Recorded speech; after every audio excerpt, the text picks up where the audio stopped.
Good morning and welcome to Your Business in Digital. I am Tamara Molu. Business in Digital, right? That what we do on the show is that we really help you translate what you're doing from offline into online, right? Help you translate what does that look like in digital. A lot of the tactics and strategies you're doing offline work really, really well, but we want to help you figure out how to make it work in digital. The great thing about this show is that we have all the amazing experts here with us. So excited that I get to talk with these experts every Monday and Wednesday. So we have someone from finance who kind of guides the conversation, right? What are you spending? What are you doing? Where are you making money? We have someone who's talking about pricing and sales, really kind of giving us the direction there. And then we have someone from operations. So I'm going to pass it over to the lovely team so that they can introduce themselves. I'm also from marketing. So we get to really have this complete kumbaya of all the parts of your business. So welcome to Your Business in Digital. Andrea, introduce yourself, tell the people who you are, and let's move it through the group and then let's jump in. Good morning, everybody. Welcome to our show. I am Andrea Ragu, and I am your virtual CFO for your business. I help you navigate your financial journey, and I help you make better financial decisions for your business that are driven towards profitability and sustainability.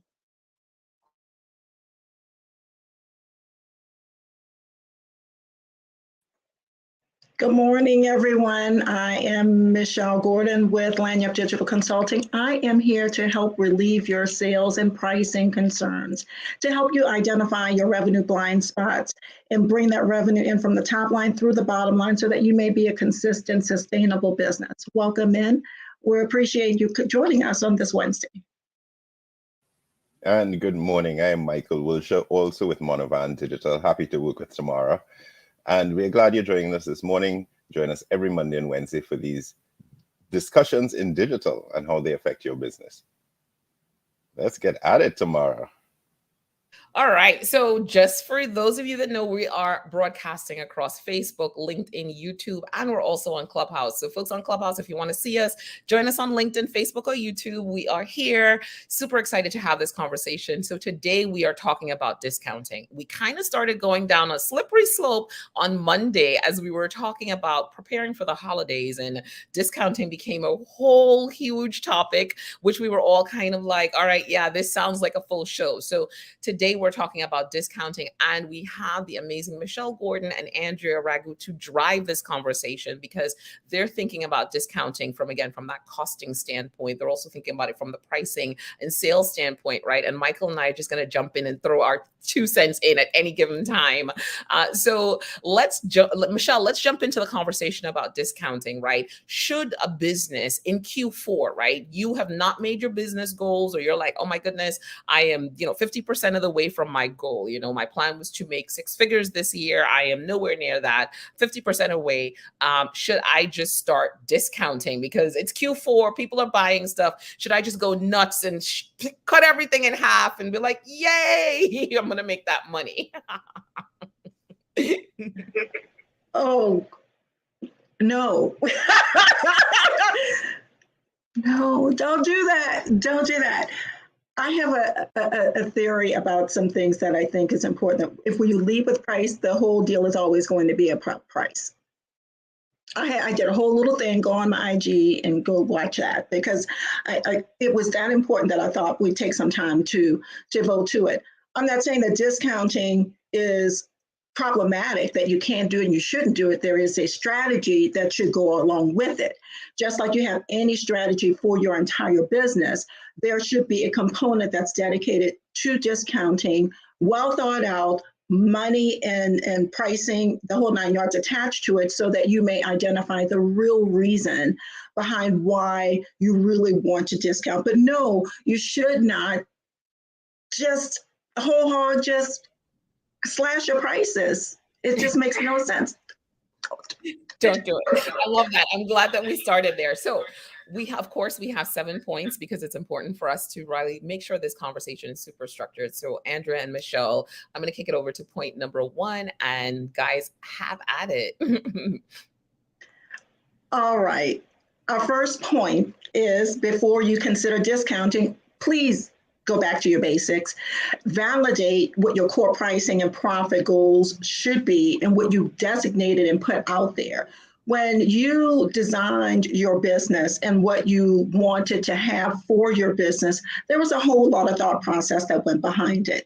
You decided who your target audience was going to be, what the pricing needed to be for every product or service that you have, and the go-to-market strategy, the information that you were going to put out there to the buying public so that you can get the revenue into your business in the way you want with the people who are your people to get that bottom line value. So it is time for you to go back to basics and revalidate that piece, because if you're not in that place, then you may have a need to really go back down and change your pricing model. If you're feeling that you need to reduce your pricing all the time, I'm questioning that your pricing wasn't right in the first place.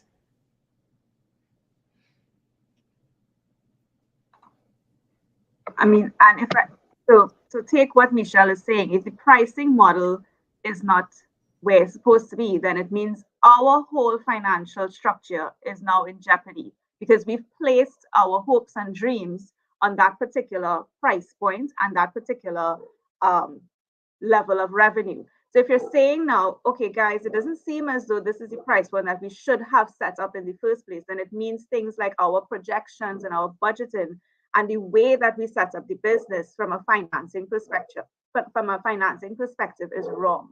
So we may have to go back to the drawing board, reset the price, because if you're going back to the basic and you validate and you say, well, okay, maybe we were overpriced and we have to come down to this level, then it means all the relating things under it will have to be reevaluated and revised to now meet that particular price point. And that is why you need your CFO in that conversation.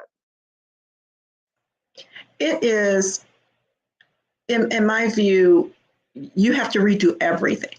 It's what does it take to bring that product or service to market? Who are you talking to? Your buying community is very different pending the price that you're putting out there. And it is saying to the public, this is who I am. Who you offer it to is going to, the price is going to dictate to whom you offer it to, the people that you're bringing into your business. So it's not a matter of, I need to slash a price because I think that price is going to move buyers. You now have to figure out, who am I speaking to? What are the triggers that make them say yes? Anticipating what the barriers to sale are going to be. What really is the thing that makes them want to buy? There's a whole different buying profile to a price point. And you have to acknowledge, are these my people? Or am I desperate for that bottom line number and I'm willing to upset the entire model and have a different perception of my business to get that tiny, I'm not going to say tiny bit of revenue because it could be a lot, but to get to that revenue place that you so deeply desire and still be wrong, because I'm betting you're going to be wrong in getting to that bottom line revenue. It's not going to happen. I'm going to jump in here. So, it's what I'm hearing is, we've got to think past when we offer that discount. What's going to happen afterwards, right? So I'm glad that you both touched on, what are we actually making by offering that discount? That's just one level. Of course, there are many reasons why we might want to offer discounts. You may want to get rid of inventory before the end of the year and so on, right? So there are reasons that you may want to offer that discount, but you've got to think past it. And I think that's coming through clearly. After that discount, has it impacted what your audience, what your customer impression is? Is that what they're going to expect? So I like that starting point of, thinking past when you offer that discount. And of course, you've got to do those maths. You've got to do the maths.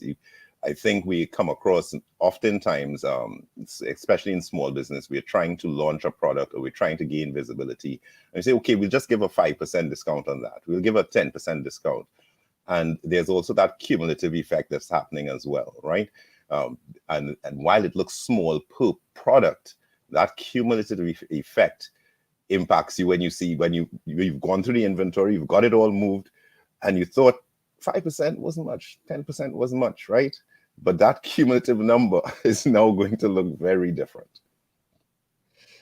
So, but guys, we're in a culture of discounting, right? Everyone talks about it all the time. So as a small business, you're thinking, how do I get on the bandwagon, right? So, but what I love about this point number one here is that we're really saying, go back and validate the core pricing. How did you get to that price in the first place? And where do you need to be to really give a discount, right?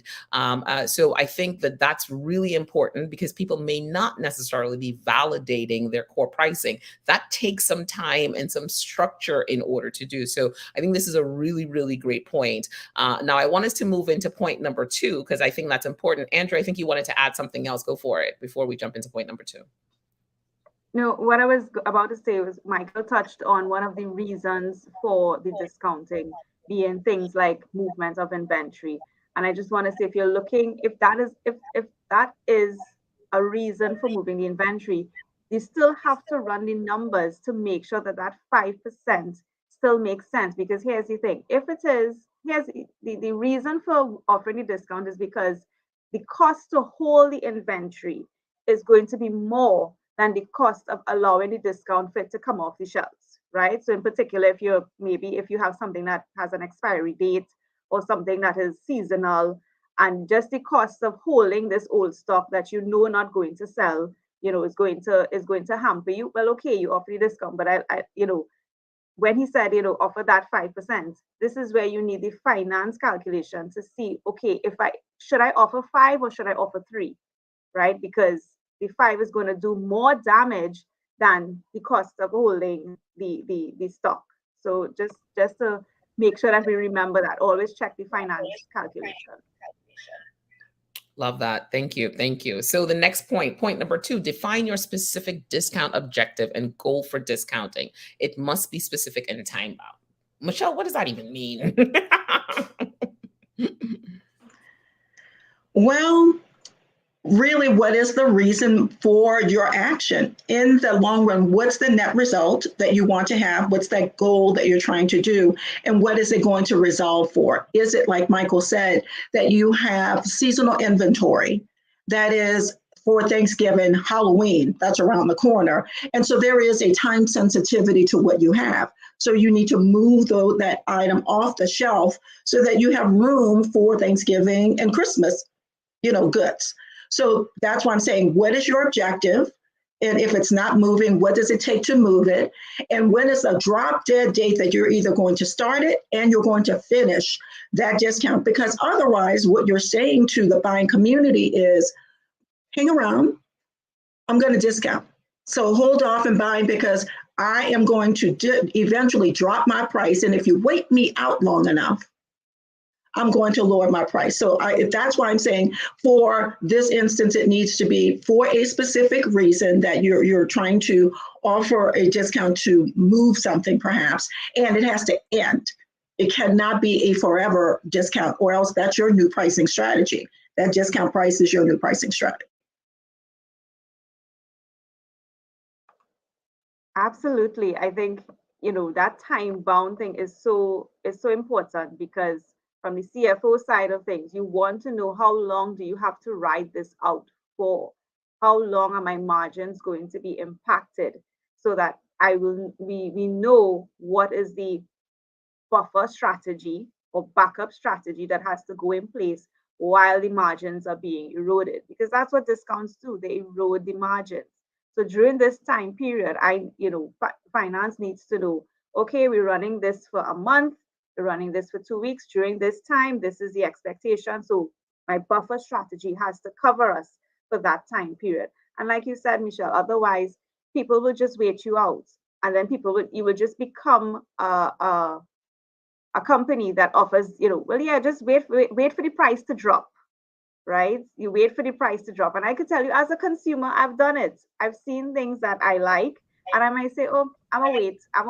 They will have a sale. I will wait, and I'm sure I'm going to get it cheaper. And it is with that surety, because the place or the business place has already expressed that, yeah, we'll offer the discount when that, we'll eventually offer the discount. And that is because it was never set up as a one-time unexpected thing. It was something that was a custom getting done, and from a finance perspective, we will say, well, that's not sustainable. I can't be constantly amending my margins because you are constantly dropping the price. Right. I really love that point, right? Because, we look at big brands that really struggle through this, brands like Bed Bath and Beyond, other big brands that we know where we actually, as consumers, we wait out the discount. I mean, how many times will I tell you, I'm like, all right, cool, I'll just, in a month, I'll be back with that 20% off, 30% off. So I love that point that you actually don't want to be in a space where you're just presenting the discount and your customer is just deciding, hey, I'm going to wait you out, right? It needs to be a clear objective and strategy. So, Mike, I don't know if you wanted to add something to this.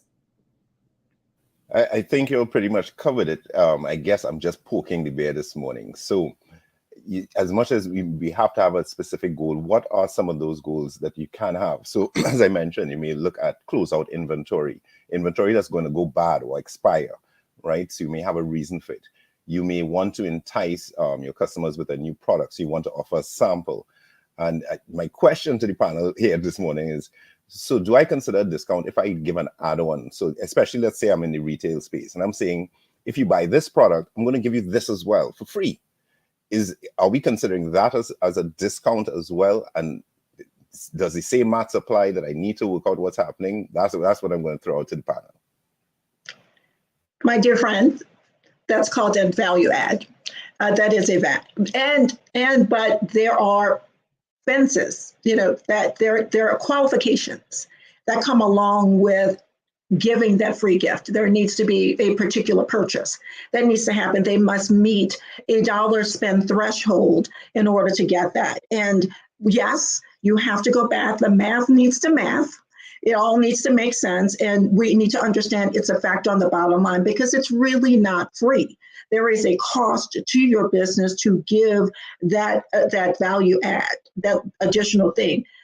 Understand what that cost is to your business. Is it easier and simpler operationally and more cost effective to give a value add that is at a specific price and maintain your price integrity because you're giving that value add, or is that going to cost you more? So you need to be very cognizant of what that the cost is to your bottom line on everything, because free ain't free. There's a cost to someone. So what, and this is actually a point that, well, I won't cover it because it's a point for later, but we need to just acknowledge that it is not free. It is a value add. And that value add will allow you to maintain your top line price integrity, what your front facing price is, but behind the scenes, your flow through will be affected, your net revenue. Michelle is speaking my language. It is not free. It is not free. There is a cost behind those curtains. There is a cost. And actually, if you go even further in business studies, we learned that there's something called a loss leader. There's that product that you offer with your main just because it makes sense, but it's making a loss. So you go into it saying, this is a loss leader. And so I think the examples they give would be something like the shaving cream and the razor. So the razor might be a cheap plastic razor, but they tack it onto the can of shaving cream and they may tell you it's free. Now, it's not really free. They obviously have to pay something for the razor, but they're going into it because in the long run, they value the revenue from the main product. But in their books, they know that product will always carry a loss because of the nature of what it was built for, right? It was built to accompany this main product, and we know that it's making a loss. However, it's part of an overall strategy, right? So if you want to go down that road, no problem. But you're going down that road with your eyes wide open and very well knowing this is what it is costing me to make this sale, right? So never, ever say that it is free. It is free to the customer. It is not free to the business. have a question now. So that leads me to think, right? Now, I know we have to jump back into our 7 points, but this brings me to, do we look at that razor and shaving cream and say, hey, let's increase the price point of the razor and shaving cream to capture, at least, even if it's just the cost, possibly not make a profit on the razor itself, but knowing that there's still value add because this person's now getting it at cost price, so that the business isn't losing. Is that kind of where does that help in the process? Because I want our business owners to really be thinking about this, like, oh, do I have to now to have these, this $5,000, razor cost, or can I charge at least for the cost price of it in my strategy? So yes, I would, from a financial perspective, yes. For the maths to maths, yes, logic will dictate that you probably try to at least break even. However, and Michelle will probably jump in here, from a pricing perspective, if the pricing is sensitive, that you can't go over a certain amount, that is when the loss leader methodology comes in, because you have no choice, right? Because you realize, well, I can't, if I try to tack on the cost of it, I'm going to be not competitive anymore. So that is where the balance comes in. So logically, from a financial perspective, yes, it is, you would want to do that. But then you also have to lean on your pricing experts and your salespeople to say, you know what, if you do that, that's not going to make sense, and you're probably going to do more harm than good. It's go back to point number 1, go back to basics, go back to your ABCs, that we need to really think about, because that's essentially what we're saying. And what I want our audience to remember is, discounting and value add, it is a basic core tenet of where your business is going. When I say go back to basics, how often do we see in your own regular, buying behavior for you personally, if you're buying something online where they will say free shipping at $100 of purchase. If you get to $150, we'll give you a 10% discount. Use code 10%, CODE 10%. They're building that into their strategy. It sits within their core tenets of the business, and you're accommodating that thought process in your core tenets of pricing, and then how you're going to market it, to whom you're going to market it to, and what it's going to take to move these people through every step. So we're saying discounting, but we are back again at our core principles and tenets for our business. So yes, the math needs to math. And we need to think about the consumer that we want and the long-term effect of what we're doing. We have to consider all components of it and everything. So we're always going to go back to one. Go back to one, like Brian McKnight says. I love that. I love that. So we have a comment from Clubhouse. Deuce is saying car dealerships raise their prices right before their sales program, especially the Cash for You Clunkers promos. They'll raise $2,000 and give you $1,000 on your push-pull tool. So, I think there's a strategy in place. Thank you for sharing that. We really appreciate the feedback. But yeah, I think it's, we really have to understand what the strategy is, think the strategy through. And we as small businesses are sometimes just in the business of discounting. So guys, you have to think this through. Go back to that original pricing. Now, on to point number 3. What is the anticipated effect on your revenue and profit goals? So I'm going to kick this over to you, Michelle, to jump in, and then Andrea, back to you. Sure. What we were saying in this is, how is that going to affect your business? If you're going to discount something, that revised price has a revised strategy that goes along with it, because it's going to yield a different revenue. Your profit margins are going to be different. So we have to go back to something my dad used to say is, act accordingly, adjust accordingly. We have to get to that place, because your marketing dollars that are available are going to be different. What Michael may want to do, or the ops team, once we fulfill it, may need to change what we're doing in the packaging and make it a little less fancy.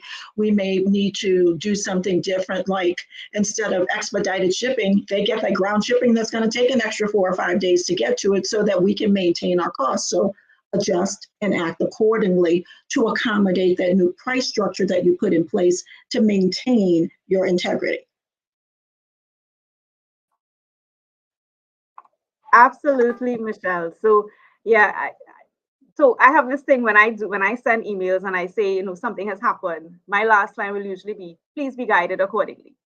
So this is exactly what Michelle is saying. You're saying that we're going to be doing this. This is the effect. So you have all the players involved have to act accordingly. And what does that act accordingly mean? It means tighten the belts of the spending, right? If it is, we know that we're going into a period of reduced profit and reduced revenue, then all the things that are dependent on profit have to act accordingly.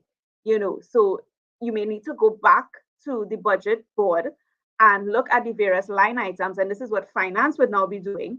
Go back to the drawing board and say, okay, we're going to have reduced margins, reduced profits. So we need to go back to these line items and see where can we adjust, right? Is there something that we can delay? Is there something that we could renegotiate? Because we cannot maintain the cost structure because the cost structure was built on a higher margin, right? So act accordingly. All these different line items have to act accordingly, and everybody have to come down just a little bit in order to facilitate that reduced level of revenue and profit. Fall in line. Let's go, Michael. What you got? I don't think I have anything that way. I think that just stands by itself pretty much, right? But I think it still keeps going back to the point that there are specific reasons for discounting. There's specific ways and strategies for discounting. So when you're thinking of that anticipated revenue goal, that profit goal, I think we're just talking about some other things here that's definitely one thing we must consider. But then there's also those impacts on perception of your business, perception of your product. Are you devaluing that? So, I know we're going to get to that as well. But I think what we're saying is, listen, we've said it many times this morning, the math has to math, right? So make sure that you're looking at the holiday. If you're looking at the holiday period, we're looking at Q4. Is it going to get you to the right place? And whatever that right place is for your business, is it setting you up for Q1, for instance? Because we're not stopping at the end of Q4, right? We're just going to continue to roll. So it may have an impact within Q4, but sets you up well for Q1.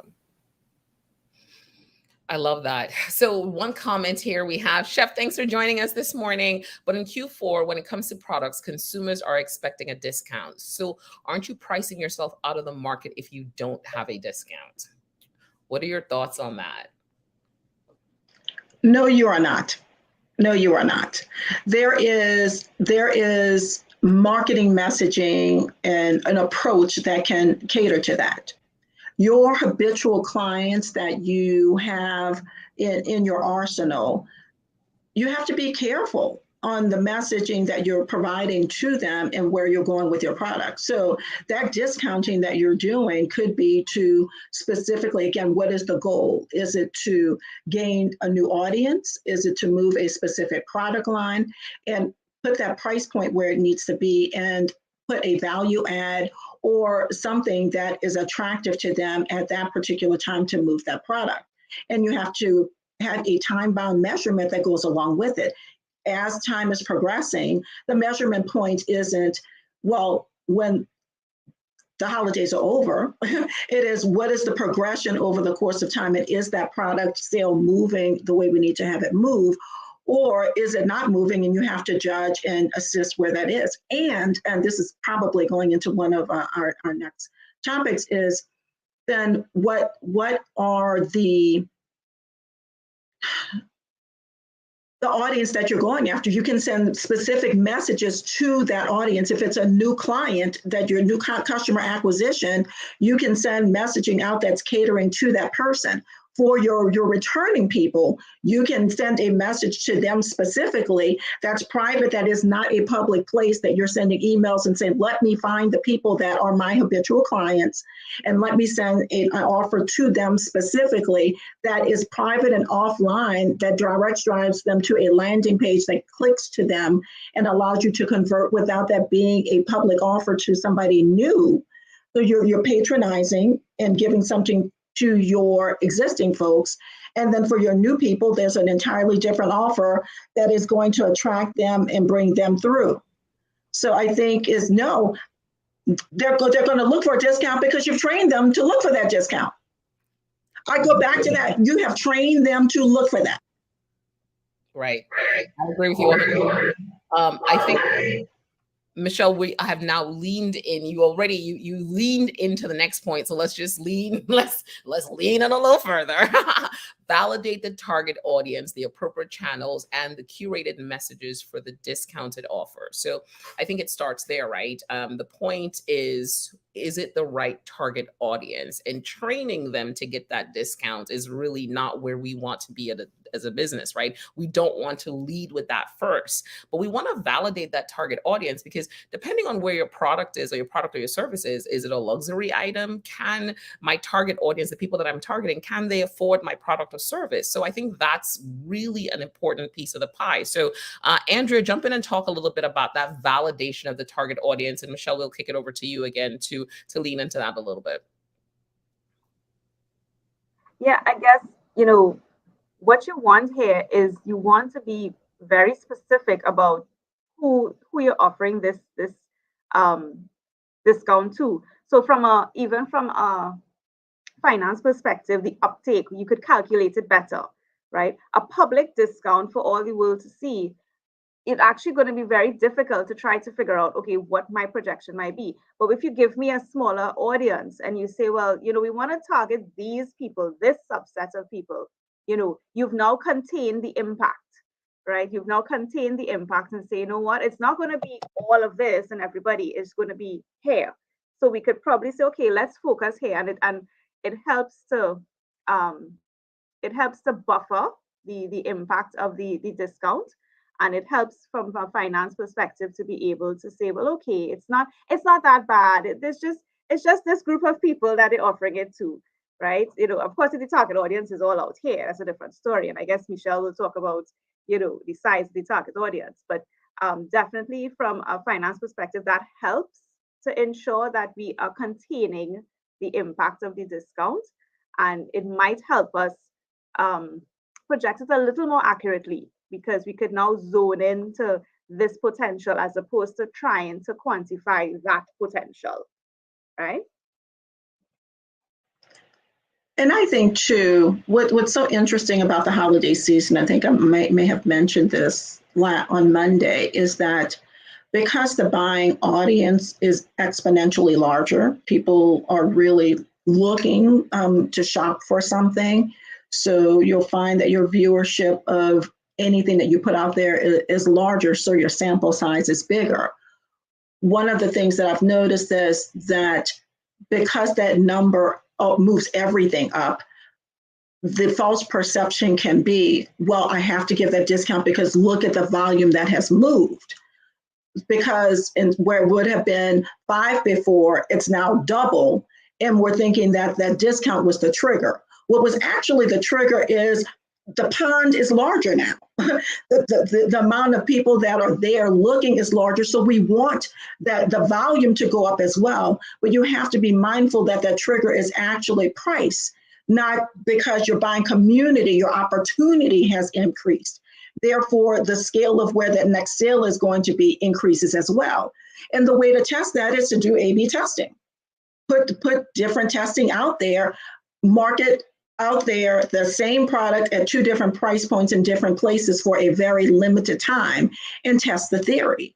Or put one out there, see if it moves, put another out there and see if it exponentially moves if you have the same buying community. Test it. You got to test your theory to figure out. But that target audience, if they had a gene in their DNA for discounting, it was there before you put the discounting out there. They weren't your people. And now you have brought them into your world, and now they're your people. And now you're going to have to deal with a different buying trigger in the midst of this. So be careful about that. There's a discounting gene. And just to go back to Chef's question, when she says consumers are expecting a discount, are we expecting a discount? Are we looking for deals? And it's 2 very different things, right?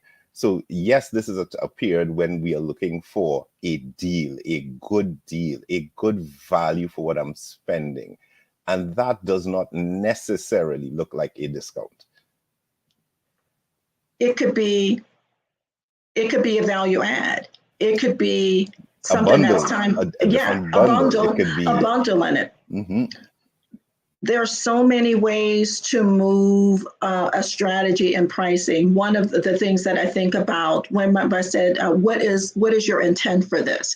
It could be to improve your overall pricing point by 10%, your total average cost of sale by 10%, or cross-selling different products. So you're willing to give a 5 or 10% discount because that consumer is buying more of your product and they're being a bit more loyal to you.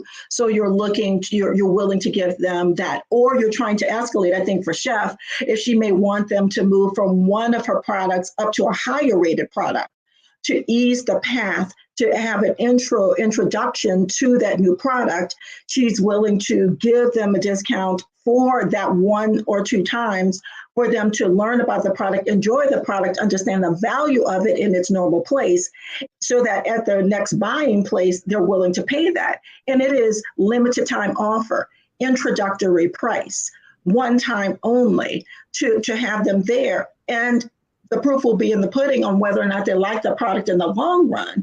But if that's a way to get them to that next stage, but what is your ask of them to give them something of that nature? And I know I'm way ahead on something, but we have to think of what's the net result, and not, I don't want to say scarcity mindset, but fear that they will leave.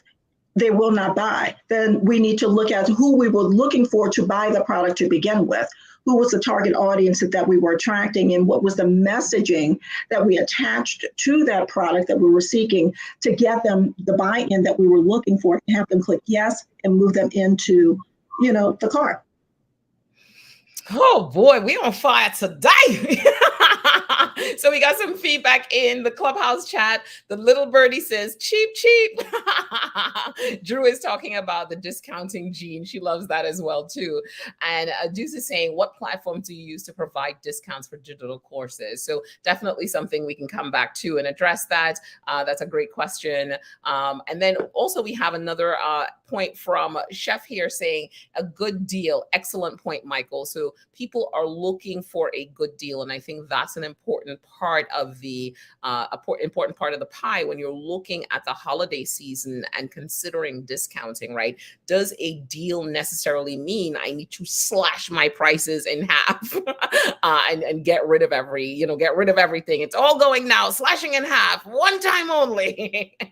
All right. So the next point, want to make sure that we are staying on our points. I love these points. They really give us a lot of structure for the conversation. And, this is one of these things that we really took when we worked on Clubhouse. And this is something that, we're repurposing, right? These 7 points gives it so much structure. All right. So point number 5, if discounting, consider reducing deliverables to maintain profit integrity. Now, Michelle, jump in and talk a little bit about this, because sometimes we're in a space, and this is something you've talked about, and you told me about this before. Sometimes we're in a space as business owners where we're like, we just need to get the business, right? So we give this price and someone's like, oh no, man, that's a little bit outside of my price point. And, then we're like, all right, cool, I'll discount it 25%. And you're giving the same thing. But I learned very early from you that no. It's okay if you're going to take the price down, but you got to remove some stuff. And so that's just not something necessarily in our mindset where we know where we want the business. But now you're saying, hey, it's okay to remove some elements if they want to do business with you and they want to pay a different price point. So really lean into that and help us better understand, or give us the blueprint for how we should start shifting our mindset to think like this, because I think this could be game changing for a discount strategy. It goes back to our basics. Point number 1, what is the core tenet for your business, for your profit and your pricing strategy? We tend to think linear for everything, and we tend to think one choice, yes or no. And for business owners, I'd like for you to consider a different thought process in your sales strategy, your go-to-market strategy, and how you're presenting your products and how you're living in that right now. Choose menu pricing. Offer up options to your clients from the very beginning. It's not just one thing. You're offering either 2 or 3 different options that have different components to it. And each one, it lists, here's the price, and here's what you get with each one of these prices. So you're giving the signals upfront of qualifications. What's important to you? What is it? Is it all of the total solution of what we're offering, and that for pick a product or a service, this applies to both. When we are looking for something, how often are we on a site or in a different place where they say, compare? Or there's a list and they give you 2 or 3 options at the same time and they list it. Visually, you'll see a long list and some others. And as the price decreases, you'll notice that the deliverables, the offering, the inclusions, they reduce. We as small business owners need to think the same way. Don't make it a yes or no option. It's I'm going to choose either or. I'm going to choose one of these. And while I'm choosing one of these, I'm also acknowledging I'm going to get less for that lower price. You too can do the same because you're now saying, sure, I will meet your price requirement, but in this, I'm also going to reduce what I'm giving to you. And that way you are going to deliver a product to them.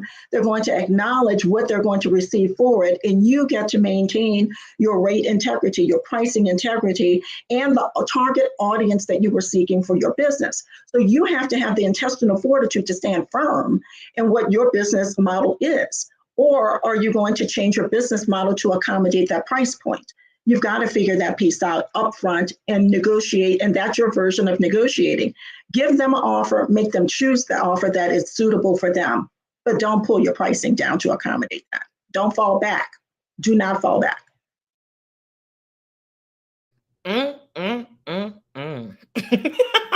That's what I came on to say. Michelle, you hit the nail on the head. What is the movie, The Godfather? Make them an offer they can't refuse. So you make the offer and you negotiate, right? I can't tell you the amount of times as the finance person in a business, the sales people or the negotiators go out there to get business and they come back and they present, well, this is what we ended up with. They didn't accept our price, so we had to make this, we had to take a 10% haircut. And I go, well, how you took a 10%?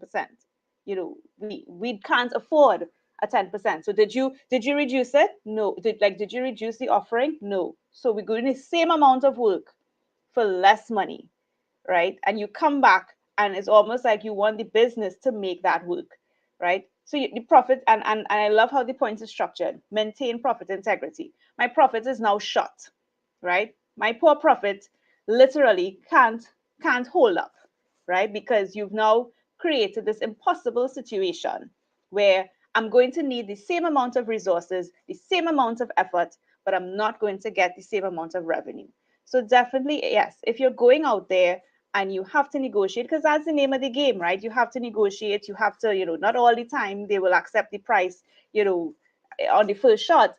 But that's where you have to say, okay, if you want 10% off, then I'm going to have to take something off on the back end. I'm going to have to redo some things. Maybe my staff work less out. You can't get, instead of 100 hours, if it's a service provider, instead of 100 hours of service support, you'll probably have to get 90 or you'll probably have to get 80, right? We have to have that conversation with the customer, because poor thing, the profit comes back now and the profit is struggling to maintain the deal, the bad deal that you went out there and make.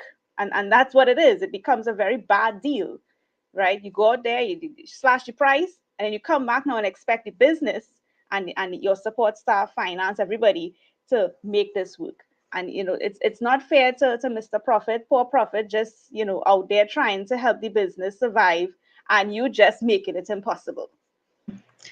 And if you don't mind me I'm going to add to this as well.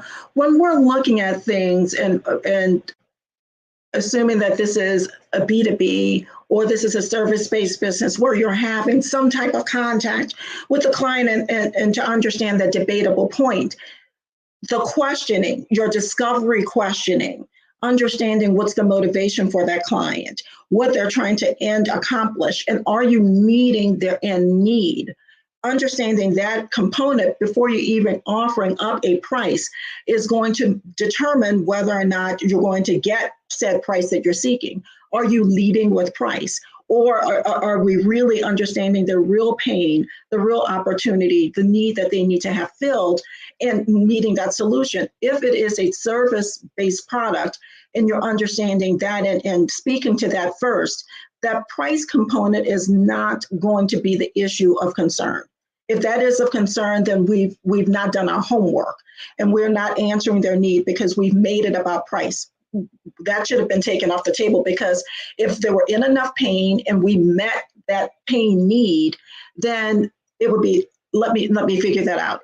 What is the real reason why they're looking for that reduced price? Are they just enjoying, the banter of negotiating? If that's the case, then you've got to figure out your negotiating bone and how do you play off of that and what your ask of them. I'm definitely jumping much further, but if you're willing to give a discount, then what's your ask of them? Is it reducing what they're getting or asking for a longer term commitment, asking for a buy up or a cross sell of a different product? What is it that you're going to get to maintain your core revenue integrity in order for you to give that extra, discount or percentage? It can't be, just to get that business through the door. If you are going to do that, then you're essentially changing your pricing model.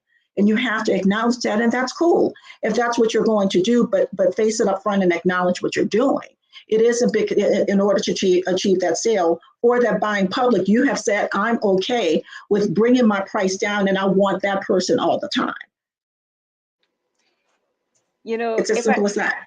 Michelle, you said something then, an analogy that came to mind. You said, meeting the customer's pain, the customer has a pain. One person or one area that doesn't have this problem is the health space, right? As a customer, I think people need to start evaluating these transactions like how they would evaluate when they go to the hospital. When you go to the hospital and the hospital tells you, sir, ma'am, you need to have life-saving surgery or you need to have this procedure done, and it's going to cost X amount of thousands of dollars, immediately you go, okay, no problem. You start to look for the money. I've never seen anybody haggle with a hospital to see if they could get a discount so that they could get, less service, right? They don't do that. Why? Because the value, they see the value and they say, you know what? Yeah, I need this. So I think people need to have that same mindset when you're working, in this type of space and you're trying to evaluate the value of the offer.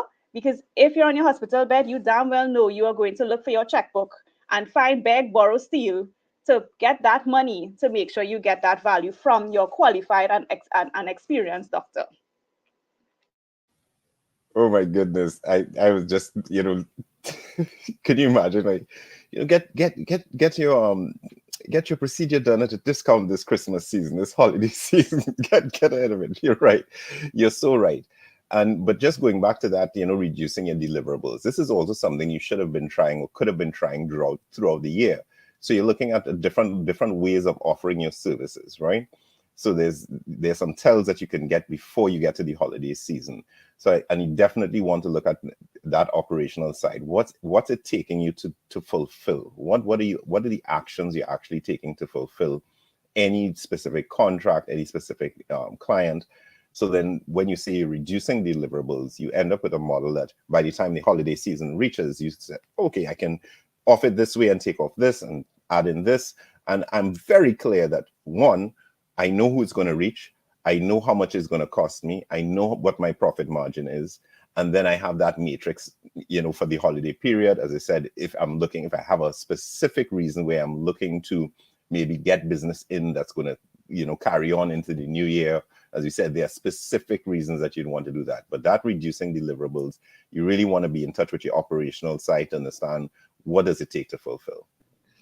Oh man, you guys are on fire today. I'm having so much fun. So in the chat, we have Michelle saying she's like, she really likes the menu option. And, you know, apparently you hit the nail on the head, Michelle. And then, of course, Drew is saying, woo, she's preaching this morning. So you guys are testifying out here. And then Chef Likes the Idea is saying that all the time, an irresistible offer. Make them an offer they cannot refuse. She is sitting here working on her pricing while listening and removing items from the smaller box. Okay, this is what you call marketing in motion. She's just like, I'm removing items. Everyone here is applauding you because removing items from the smaller box, that absolutely makes sense, right? If you have a price that is a lower price point, you can absolutely look at the deliverables and say, here's what I'm going to get rid of. You are working on a business strategy. No one is saying that you're a charity and you're going to be giving everything away for free, right? There is a whole other business segment for charities, and that's not where we want to be. So I think, you know, these points are really, really important when discounting, especially around this holiday season time. So I want to keep us on task because we still have like 2 more points to go, and you guys are going all the way in. So point number 6, and we talked a little bit about this before, right? Consider value adds instead of discounting, right? So let's talk about that, Michelle. Let's talk about that, Andrea. What is the value add? Break it down. You know, we talked about it earlier on, but break down the idea of a value add. Michelle, I'm going to kick it over to you first. I think of things that we encounter on our everyday buying with big name companies that you're working with now. Instead of just free shipping with your purchase, they may give you, I think I mentioned this earlier, instead of ground shipping that takes you 10 days to get, they're saying get to this hurdle of a price point and I'll make it expedited shipping. So you'll get it tomorrow. Buy 3, get the 4th free. Those are, you know, they're different things. Or buy this package and we'll give you, you know, an added gift. That's a trial size of something. I love some of those because they're actually, that is talking about marketing in motion. They're going to give you something to make you try it and give it in a little bitty tiny tube and make you think you're really getting something, but that they've built that into their marketing budget. And they get you to try, and then next time you'll buy something of that nature, but the larger size of something. So you're looking to find a way to give them something of value that they will enjoy, that meets the profile of your target audience, but does not have as large of a effect on your bottom line and brings more down to the bottom line, and then allows you to maintain your price integrity that you've set up for your pricing model.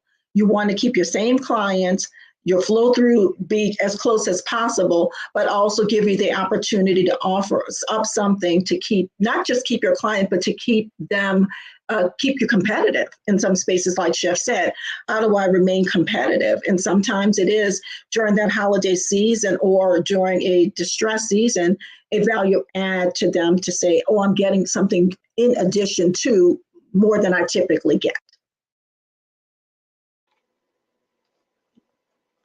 Yeah, definitely the value add makes a bit more financial sense and, you know, harms the profit less, is less harmful to the profit margin, because so a value add could be, if we use the example that Michael talked about with trying to get stuff off the shelves, you know, that buy one, get the second one half off, or, you know, buy, as Michelle said, the quantity value, you buy 3, you get the 4th.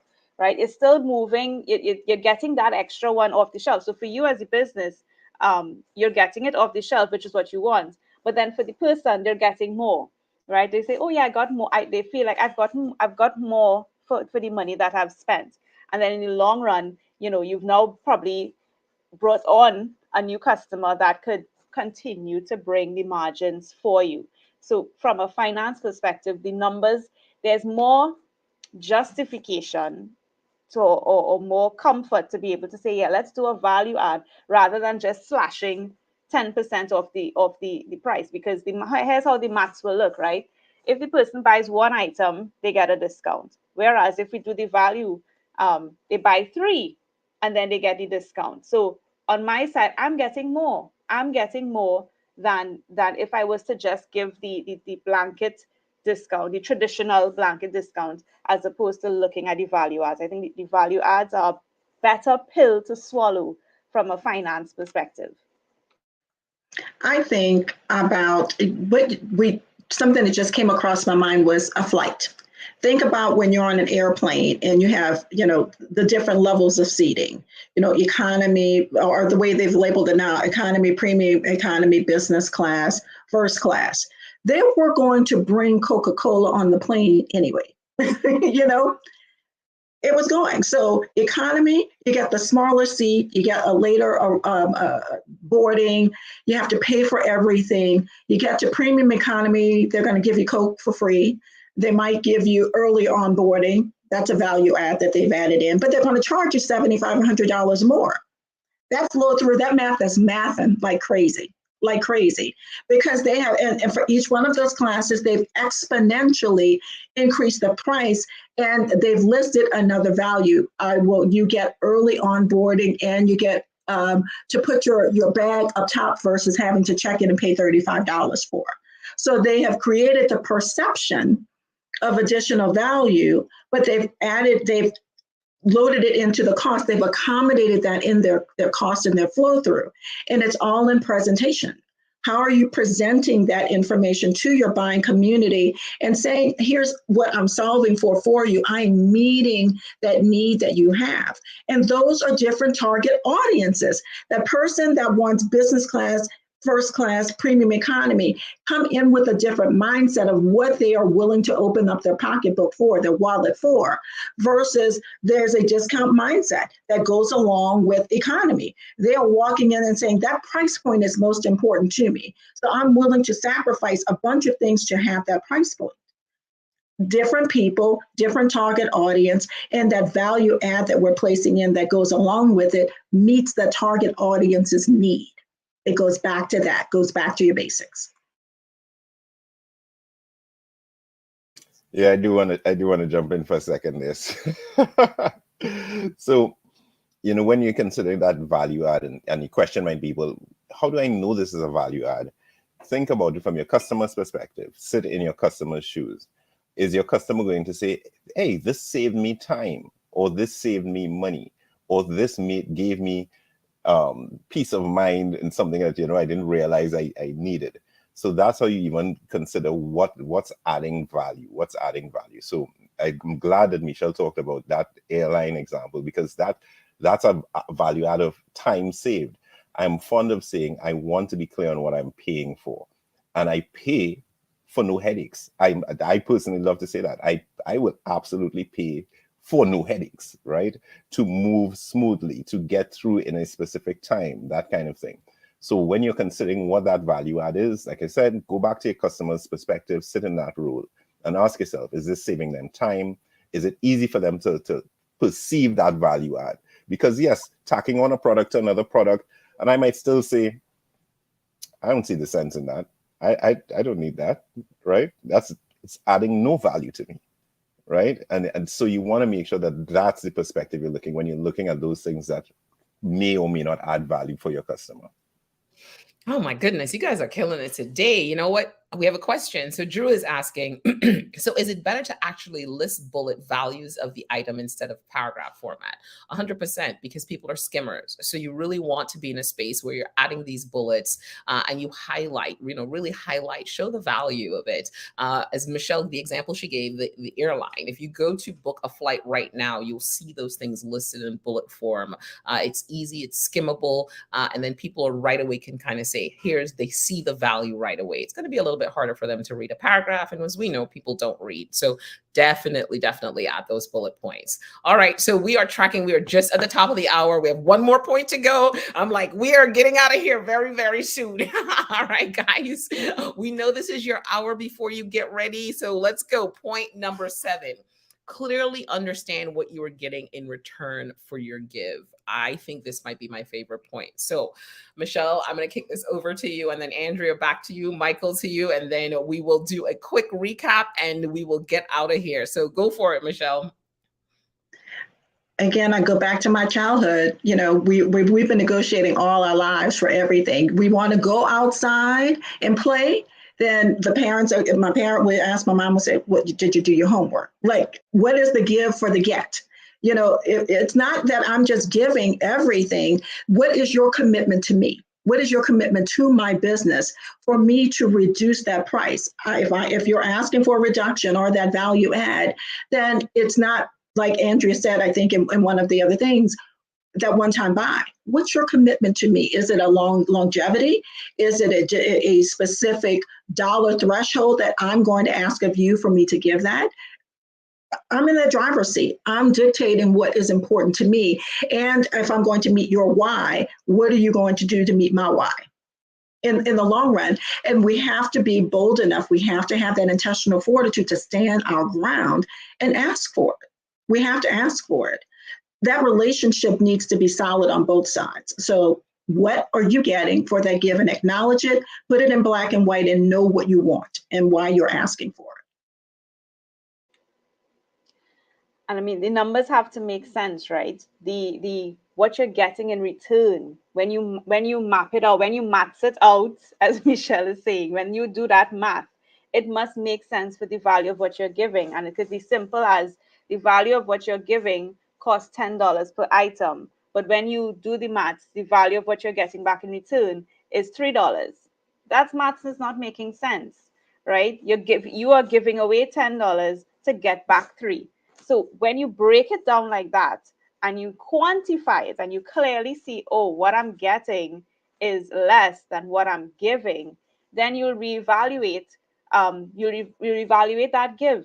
So you really need to, the maths needs to maths, and you must be able to clearly see, okay, I'm getting back this, and it could be however you quantify it. Even if we talk longevity, there's always a way to put a number to it. So even if you say you've gotten a customer that's a repeat customer, you quantify what you think that customer is going to buy over time. You must be able to bring it down to a number and say, you know what, yeah, in the long run, this makes sense. If I might add one more thing that I plead for our listeners to remember, and its behavior. Our people are buying with emotion. Our buyers buy with emotion, and then they justify with logic. You, me, all of us as business owners need to do the exact opposite. When we're offering something, there needs to be a logical path, and we need to map that out and not have an approach of emotion and attach the emotion to that decision. Logically run that through your calculators. Talk to your CFO. What is the bottom line revenue, and does that meet your need?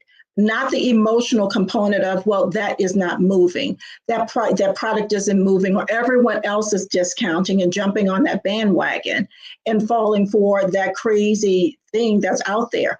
What do the numbers say? What does my buying community show that I want? Who is the target audience I need, and market to that? Follow that sales journey path for that person, but do not go into this with emotion. Lead with your logic. And that definitely looks like, I think that rounds us out nicely with that 7 point. I agree with Tamara. I love that point. What are you getting in return? Are you getting a new customer? Are you increasing the lifetime value of your customers? Are you increasing the average order value from your customers? Because of course, the danger here is that you see your customer base increase just for the holiday period, and then it shrinks right back down after the holiday period.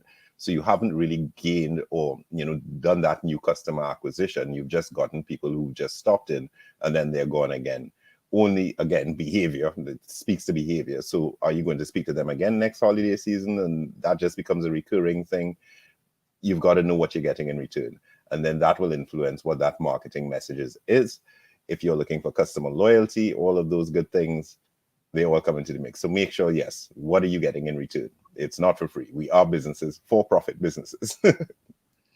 Oh my goodness, guys, we are killing it today. So we have these 7 points. So I'm just going to wrap us up with these 7 points because this was really, really good stuff. So today we were talking about discounting. So here are your 7 tips for discounting.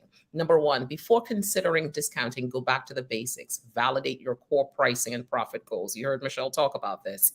Number two, define your specific discount objective and goal for discounting. It must be specific and time bound, right? You can't just have a discount there forever, because then that becomes your pricing strategy. That's what we heard on this show today. So that is so true. You cannot have a discount there forever. It must be time bound. Number three, what is the anticipated effect on your revenue and your profit goals, right? So you really need to be coming back to your business goals, thinking about, how does this impact my revenue? How does this impact my profit? That's something you should be considering throughout your business all the time. Number four, validate the target audience, the appropriate channels, and the messages for the discounted offer. You cannot target the wrong audience, because they're not your people. You want to make sure that you have the right people, that you can present them with the right value add, that you can present those right people. Maybe it's someone who's been in your database, in your email database for the last year or so. They may not have purchased from you, but you want to offer them a discount instead of just having everyone come in the door with a discount. So really find out who that target audience is.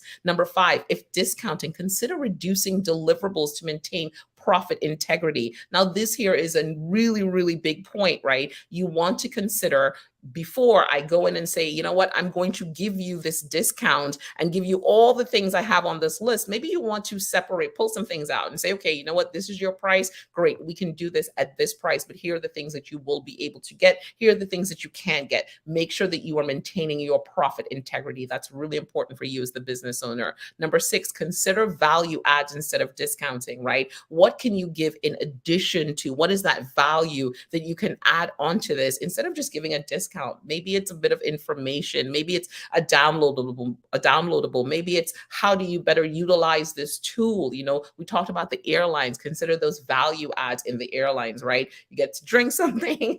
You get to use the bathroom in some segments. I'm just joking. It's not that bad, but you know, it is pretty bad with those airlines. Now they charge you for everything. Point number seven, clearly understand what you're getting, and in return, what are you getting for what you're giving, right? You want your customer to be able to give you something as well. It is a push and pull situation. It's not really just this one thing where you're giving to them. You need to make sure that you understand what you're getting from your customer as well, right? That's really the whole idea of the business. Oh my goodness, we are a little over today, but those are your 7 points. And I'm so glad that I was here today to just kind of navigate this conversation. Michelle, Andrea, Michael, you guys did an amazing job. These are 7 amazing points for the holiday season. So thank you so much for sharing this with us. I'm going to pass it over to you guys to reintroduce yourselves, tell the people who you are, where they can connect with you, and then we'll get out of here. Go for it, Andrea. Hi, everyone. So I am Andrea Raghu, and I'm your virtual CFO. You can find me right here on LinkedIn. You can find me on Instagram and Facebook under my business name, ATR Business Solutions, and even on TikTok under Andrea Virtual CFO. Good Wednesday again, everyone. Thank you for joining us today. Go back and listen to the replays. We have a bunch of them and we're building upon those. So please join us. And on Monday and Wednesday of next week as well, we'll have a great topic for those days as well. I am Michelle Gordon with LandNet Digital. That's Michelle with one L and Gordon with an O-N. You may find me here in the streets that we're in now, Facebook, LinkedIn, Instagram, Clubhouse under Michelle Gordon or LandNet Digital. We look forward to having you come back in for more sales and pricing tips in the future. Thank you. And I'm Michael Wilshire with Monovan Digital. You can find me everywhere Monovan Digital is. You can drop me a line at michael@monovandigital.com. Thanks for joining us, and I hope you have a great day. Guys, we've made it to the end of the show. The show was hot to trot. We were talking about discounting for the holiday season. We're in Q4, right? So we want you to implement all the right strategies to really grow your business and grow your revenue, get to that point of achieving your business goals. So take all the information we provided today and really look at it and see how can you leverage this. If you were thinking about discounting, now you have an idea for a discounting strategy. If you're at that place where you're very close to your goals, now you know all the things that you should be doing and thinking about in order to make it work. What we have here at Your Business in Digital is really the combination, the combined efforts of all the amazing parts of a business, right? We have finance, we have sales and pricing, we have operations, and of course, we have marketing. These need to play together effectively so that you can truly achieve your business goal. If you have all these players on your team, amazing. If not, and you're wearing the hats, you need to go on, put your hats on and think about it. Think about the process. Think about how you translate what you're doing offline, especially if you're doing a great job of that, onto how do you do that in digital. And that's what we're here to do, helping you to move your business the right way with Your Business in Digital. I'm Tamara Monlouis, founder of Monovan Digital. Always excited to be here with you guys. We'll see you next Monday. Have an amazing day. Hopefully this information was great information. Love being here. Take care. Bye, guys.